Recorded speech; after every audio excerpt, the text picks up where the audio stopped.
Random House Audio presents Bad Luck and Trouble by Lee Child, read for you by Dick Hill. Chapter 1. The man was called Calvin Franz, and the helicopter was a Bell 222. Franz had 2 broken legs, so he had to be loaded on board, strapped to a stretcher. Not a difficult maneuver. The Bell was a roomy aircraft, twin-engined, designed for corporate travel and police departments, with space for 7 passengers. The rear doors were as big as a panel van's, and they opened wide. The middle row of seats had been removed. There was plenty of room for Franz on the floor. The helicopter was idling. 2 men were carrying the stretcher. They ducked low under the rotor wash and hurried, one backward, one forward. When they reached the open door, the guy who had been walking backward got one handle up on the sill and ducked away. The other guy stepped forward and shoved hard, and slid the stretcher all the way inside. Franz was awake and hurting. He cried out and jerked around a little, but not much, because the straps across his chest and thighs were buckled tight. The 2 men climbed in after him and got in their seats behind the missing row and slammed the doors. Then they waited. The pilot waited. A 3rd man came out a gray door and walked across the concrete. He bent low under the rotor and held a hand flat on his chest to stop his necktie whipping in the wind. The gesture made him look like a guilty man proclaiming his innocence. He tracked around the Bell's long nose and got in the forward seat next to the pilot. "Go," he said, and then he bent his head to concentrate on his harness buckle. The pilot goosed the turbines, and the lazy whoop-whoop of the idling blade slid up the scale to an urgent centripetal whip-whip-whip, and then disappeared behind the treble blast of the exhaust. The Bell lifted straight off the ground, drifted left a little, rotated slightly, and then retracted its wheels and climbed 1,000 feet. Then it dipped its nose and hammered north, high and fast. Below it, roads and science parks and small factories and neat, isolated suburban communities slid past. Brick walls and metal siding blazed red in the late sun. Tiny emerald lawns and turquoise swimming pools winked in the last of the light. The man in the forward seat said, "You know where we're going?" The pilot nodded and said nothing. The Bell clattered onward, turning east of north, climbing a little higher, heading for darkness. It crossed a highway far below, a river of white lights crawling west and red lights crawling east. A minute north of the highway, the last developed acres gave way to low hills, barren and scrubby and uninhabited. They glowed orange on the slopes that faced the setting sun and showed dull tan in the valleys and the shadows. Then the low hills gave way in turn to small, rounded mountains. The Bell sped on, rising and falling, following the contours below. The man in the forward seat twisted around and looked down at Franz on the floor behind him, smiled briefly and said, 20 more minutes, maybe." Franz didn't reply. He was in too much pain. The Bell was rated for a 161-mile-per-hour cruise, so 20 more minutes took it almost 54 miles, beyond the mountains, well out over the empty desert. The pilot flared the nose and slowed a little. The man in the forward seat pressed his forehead against the window and stared down into the darkness. "Where are we?" he asked. The pilot said, "Where we were before." "Exactly?" "Roughly." "What's below us now?" "Sand." "Height?" 3,000 feet. "What's the air like up here?" "Still. A few thermals, but no wind." "Safe?" "Aeronautically." "So, let's do it."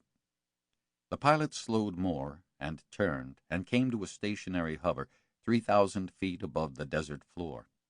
The man in the forward seat twisted around again and signaled to the 2 guys way in back. Both unlocked their safety harnesses. One crouched forward, avoiding Franz's feet, and held his loose harness tight in one hand and unlatched the door with the other. The pilot was half-turned in his own seat, watching, and he tilted the Bell a little so the door fell all the way open under its own weight. Then he brought the craft level again and put it into a slow clockwise rotation so that motion and air pressure held the door wide. The second guy from the rear crouched near Franz's head and jacked the stretcher upward to a 45-degree slope. The first guy jammed his shoe against the free end of the stretcher rail to stop the whole thing sliding across the floor. The second guy jerked like a weightlifter and brought the stretcher almost vertical. Franz sagged down against the straps. He was a big guy, and heavy, and determined. His legs were useless, but his upper body was powerful and straining hard. His head was snapping from side to side. The first guy took out a gravity knife and popped the blade, used it to saw through the strap around Franz's thighs. Then he paused a beat and sliced the strap around Franz's chest, one quick motion. At the exact same time, the second guy jerked the stretcher fully upright. Franz took an involuntary step forward, onto his broken right leg. He screamed once, briefly, and then took a second instinctive step onto his broken left leg. His arms flailed, and he collapsed forward, and his upper body momentum levered him over the locked pivot of his immobile hips and took him straight out through the open door, into the noisy darkness, into the gale-force rotor wash, into the night, 3,000 feet above the desert floor. For a moment there was silence. Even the engine noise seemed to fade. Then the pilot reversed the bell's rotation and rocked the other way, and the door slammed neatly shut. The turbines spun up again, and the rotor bit the air, and the nose dropped. The two guys clambered back to their seats. The man in front said, "Let's go home now." Chapter 2. 17 days later, Jack Reacher was in Portland, Oregon, short of money. In Portland, because he had to be somewhere, and the bus he had ridden 2 days previously had stopped there. Short of money because he had met an assistant district attorney called Samantha in a cop bar and had twice bought her dinner before twice spending the night at her place. Now she had gone to work, and he was walking away from her house, 9 o'clock in the morning, heading back to the downtown bus depot, hair still wet from her shower, sated, relaxed, destination as yet unclear, with a very thin wad of bills in his pocket. The terrorist attacks of September 11th, 2001, had changed Reacher's life in two practical ways. Firstly, in addition to his folding toothbrush, he now carried his passport with him.